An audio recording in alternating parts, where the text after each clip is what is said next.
اس زمانے کی کہانی بھی ہمیں یاد ہے جب ہمارے پاس پہننے کے لیے کپڑے بھی نہیں تھے، پیوند لگے لباس پہنتے تھے۔ وہ وقت بھی ہمیں یاد ہے جب ہمارے پاس 2 گھوڑے تھے، 6 زرہیں تھیں، 8 تلواریں تھیں، 70 اونٹ تھے، اور ہمارے مقابلے کے اندر جو دشمن آیا تھا ان کے پاس 100 زرہ پوش نوجوان تھا، 950 کی تعداد کے اندر ان کا لشکر تھا، ان کے پاس گانے والی رنڈیاں بھی تھیں اور دادے عیش دینے والے ان کے پاس نغمے اور مزراب بھی تھے، کھانے پینے کے سامان بھی وافر تھے۔ ادھر فاقہ مست لوگ جس کھجور کو چوس کے روزہ رکھتے تھے اسی کھجور کو چوس کے روزہ افطار کرتے تھے۔ کیا بلال امیر تھا؟ کیا سلمان فارسی امیر تھا؟ کیا ابو ذر غفاری کسی امیر شخص کا نام ہے؟ کیا بدن کے اوپر پیوند لگے لباس پہننے والے وہ فاقہ مست کیا امراء کی فہرست میں آتے تھے؟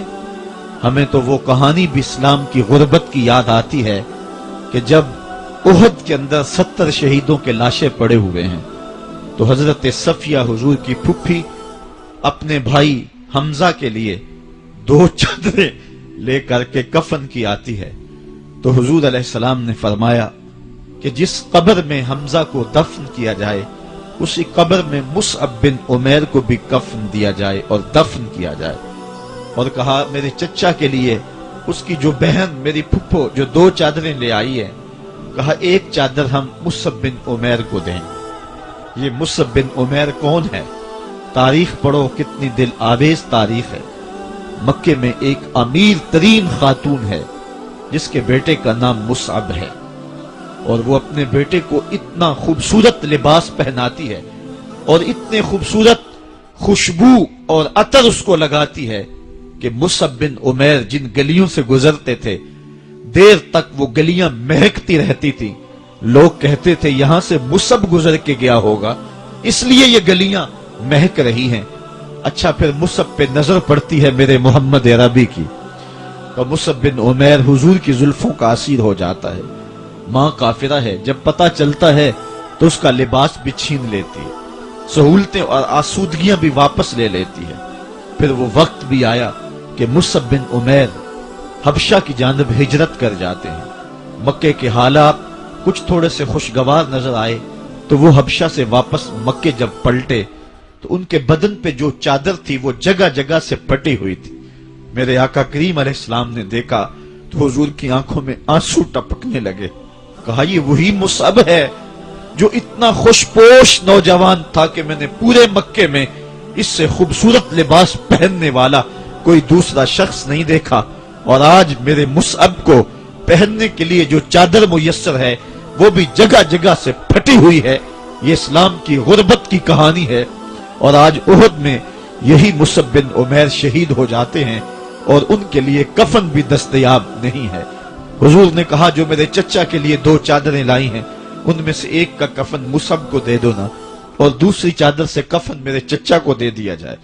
اچھا حضرت مصعب کے لیے بڑی چادر رکھ دی گئی، اور حضرت امیر حمزہ کے لیے جو چادر تھی وہ چھوٹی تھی، اگر سر ڈھانپتے تھے تو پاؤں ننگے ہو جاتے، اگر پاؤں ڈھانپتے تھے تو سر ننگا ہو جاتا۔ حضور نے فرمایا میرے چچا کا سر ڈھانپ دو اور پاؤں کے اوپر اذخر نامی گھاس ڈال دو۔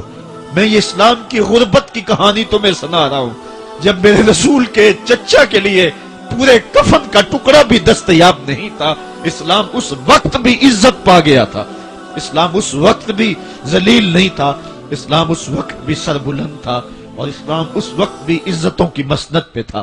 یہ اسلام کا وہ دور ہے کہ جب حضور مسجد نبوی سے باہر نکلتے ہیں تو آگے حضرت عمر و ابو بکر رضی اللہ تعالی عنہما کھڑے ہیں، چہرے کے اوپر عجیب اداسی ہے۔ کہا عمر ابو بکر اس وقت کیوں کھڑے ہو؟ عرض کی حضور بھوک نے گھر میں ٹکنے نہیں دیا، ہم نے چاہا حضور کا چہرہ دیکھ لیں تو کچھ پیاس بجھ جائے، کچھ بھوک مٹ جائے۔ حضور نے فرمایا میرا حال بھی یہی ہے، جس چیز نے تجھے گھروں سے نکالا ہے وہی چیز مجھے گھر سے نکال لائی ہے۔ چلتے ہوئے حضرت ابو ایوب انصاری کے گھر کے قریب سے گزرے.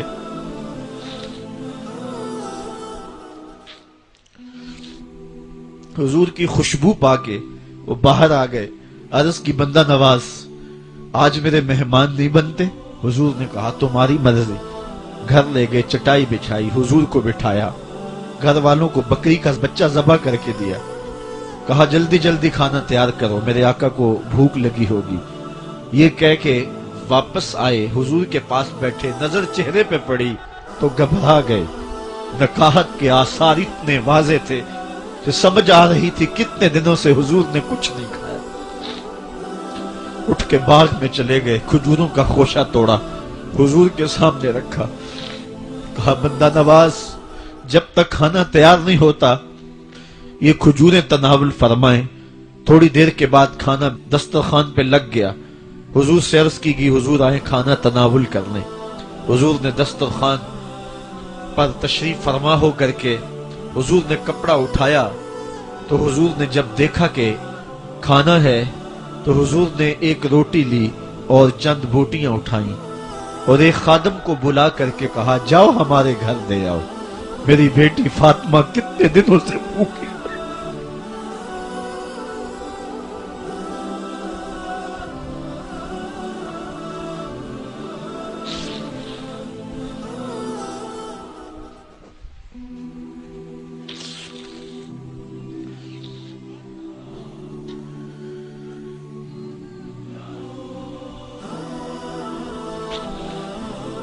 کہا جاؤ ہمارے گھر دے آؤ, میری فاطمہ کتنے دنوں سے بھوکی بیٹھی ہوئی. مال کے کونین ہیں گو پاس کچھ رکھتے نہیں, دو جہاں کی نعمتیں ہیں ان کے خالی ہاتھ میں. آفاق کے ہر ہر گوشے میں قرآن سنا کر دم لینا,